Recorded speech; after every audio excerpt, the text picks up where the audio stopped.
السلام عليكم ورحمة الله وبركاته. كم جرتنا بلوانكية نجاك أبدو جرتو الحمد لله.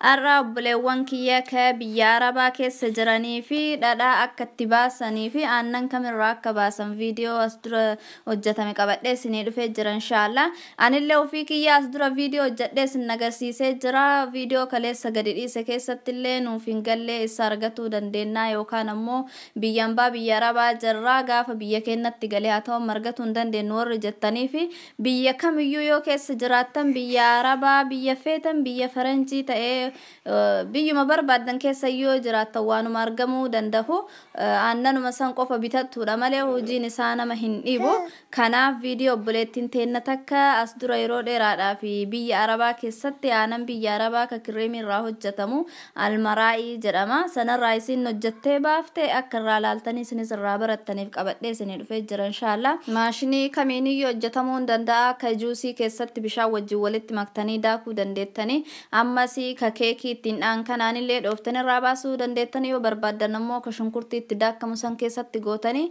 هاغا ان سرت دارابو في سرت داكو دندتن جچورا سين فيدا جدي ابدي قب ان شاء الله فيديو هاغا دمالالا الرابردا من كيسنتي نغي ام بافدادا يرو بربادنتي متا كيسنك بشاني وباسا سننجر ان شاء الله غمن مانغرا فيديو سندبرسا. السلام عليكم ورحمة الله وبركاته. هارويتي بيا أمباخي سجراني حبيوت عرباس جرتن أوروبا إيشيا أستراليا كسمس أمريكا وكفيت نسجران بيا كينيا أوروميا بلو كيسا أدباتني وروني جراتن جتشودا karaa salphaa ta'een dhadhaa akkamitti qopheessinaa dhadhaan biyya keenyan hawwinuu ta'ee dibachuudhaa barbaanna rifeensa keenya waatiin mana keenyatti hojjetannee rifeensa keenya akka inni nuuf laafu nuuf dheeratuu fi yeroo mataan keenya nu dhukkube akkasuma dibannu akkamitti qopheessina kan jedhu maalirraa qopheessina akkamitti qophaa'a kan jedhu irra wajjin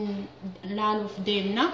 namni kamiyyuu mana arabaa keessattis ta'e eessumattuu markaza biyyoota ambaa kana keessa kireeminni hedduminaan fayyadamanis jechuudha nyaatota hedduu yoo qopheessan yookaan shorbaa kireeminni jira mana arabaa keessatti aannan irraa qophaa'e isaan keessaa kireemii gosa lama yookaan immoo markaza isaatiitu gosa lama malee inni tokkuma jechuudha inni tokko isa kana haala kanaan arabiffaan في أفان إنجليزياتنس أسيت كنون أرجو جرتني جرو كديدي أكوني كوني كديدي دا كريمي دا كوني سي المراي جرما توكو ما كريمي نسا كوني كنياتا نوجة ميوتاو كوني مو كانت فكنا في يرو توكو كريمي يو كيكي فأردت جنو كم آيس كريم هو جنو وكابش ميلي ساعتها شوربة كريمي سو جن هدومنا كانت فيدمنا وانتني كنو بواني ساتوكو ما يوكان مو فايداني سا وكان مو هجين تيجي جنو توكو ما جتشون نمي كان أرجيتي لك ديما على أسوني جتني كان ديسنا كان بيتشون ديسني ورا كان أرجتان قصة أددا تاو دندا ويبين كريم جرانو بريفهم ما خنا هاك أباتو بريفهم أسر جرو خنا أددا تاو مكابو جتشودا كوني سكاسما جدا غرغدي تتجتشودا بريفهم ني مولتا na gosni markan isa yookaan immoo iddoon itti hojjetame garaagarummaa qabaachuu danda'a garuu dhadhaa bahuun isaa kun ni baha jechuudha amma inshallah rabbiin jedhe kan ittiin hojjedhee baasu akkuma meeshaa keessaniiti ani isa kanaanin hojjedhe jechuudha isa keekii kanaanin raasa jechuudha yookaan immoo daakee dhadhaan akka bahu taasisaa jechuudha takriban daqiiqaa 40 sitti fudhachuu danda'a sanii olis fudhachuu danda'a garuu osoo addaan hin kutin hojjechuu qabda jechuudha addaan hoo kukkutte dhadhaan illee qulqullaa'een bahu kanaaf as keessatti meeshaa kana qopheesse saanii kana jechuudha amma aannanicha asitti naqaa yookaan kireemicha jechuudha bismillah kunoo kireemii argaa jirtanii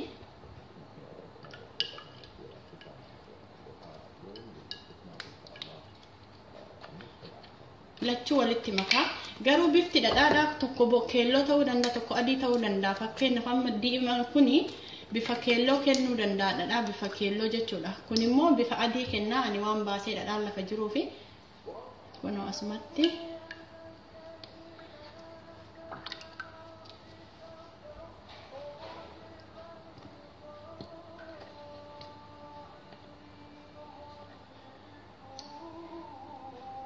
akkasitti amma nin jalqaba jechuudha inshallah.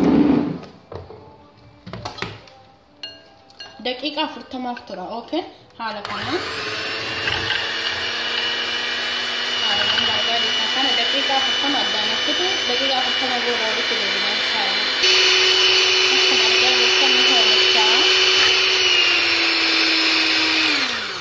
Akkuma argaa jirtan kunuuni hoomachaa jechuudha. Hoomachate jechuudha. Amma gara inshallah yeroo inni kalaa isin argisiisa daqiiqa 10 booda bi'iznillah.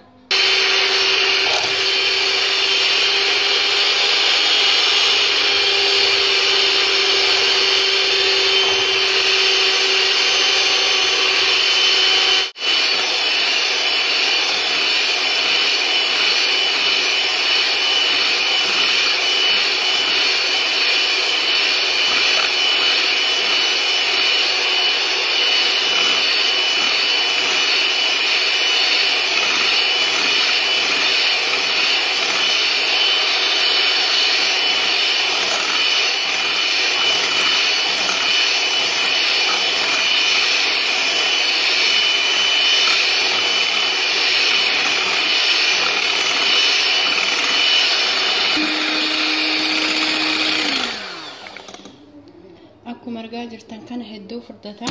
Amma gara dhadhaa ba'uutitti kalaa waan ta'eef furdate jechuudha inshallah. Hin argitanii gizee gara dhadhaatitti geeddarame inshallah hundi keessaniyyuu.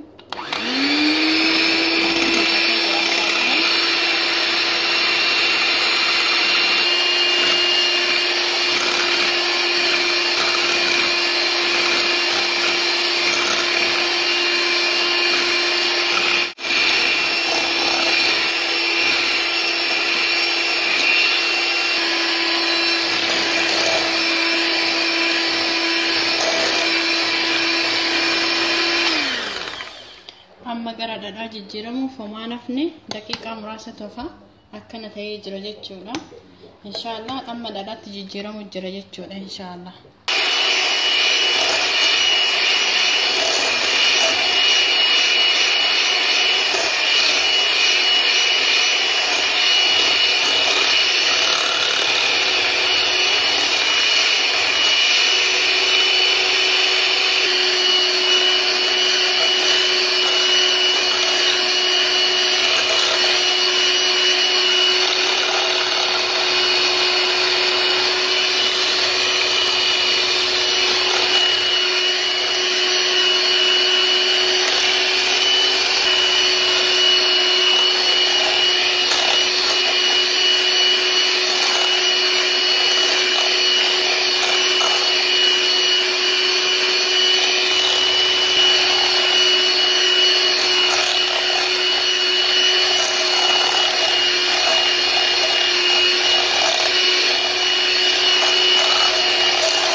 Akkuma argaa jirtan kun dhadhaatti jijjiiramaa jira. Bishaanis isuma keessa hagana ba'aa jira. Hin xumuramne dhadhichi ammas itti fufa.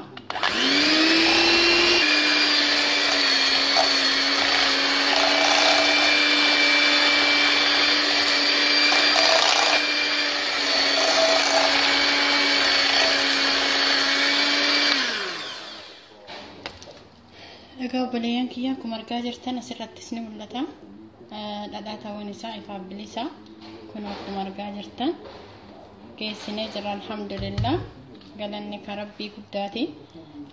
Dhadhaanis kun kana fakkaata. Hundi keenya mana keenya teenne akkanatti keessaa waafannee dhadhaa dibachuun haaluma salphaatti dhadhaa biyya yaannee dhadhaa dhabnee dhadhaan hin jiru. Wayan dhadhaa dur biyyatti hin dibadhaa amma biyya namaa keessatti gaagartee dhadhaan hin argamu jechuun hin danda'amu. Kun akkuma argaa jirtan dhadhaani baase ilaaluu ni dandeettan jechuu asirraa waan baay'ee barattanii. Isaa lamaan sanirra kana tokko baase hagana baase jechuudha dhadhaa. Kun dhadhaadha kun dhadhaa qulqulluudha. Obboleeyyan kiyya hundi keessan namoonni biyya namaa keessa jirtan haaluma salphaatti rifeensa keessaniif baasii tokko malee foolii kan hin jedhamne bishaan isaatis kunooti ka keessaa baasee kireemicha dhadhaan kana fakkaata. Hundi keenya akka dhadhaa kanatti baastanii dibattan abdii guddaa qaba ilmaan Oromoo. Oromoon horiin beekamti, Oromoon dhadhaa aannaniin beekamti.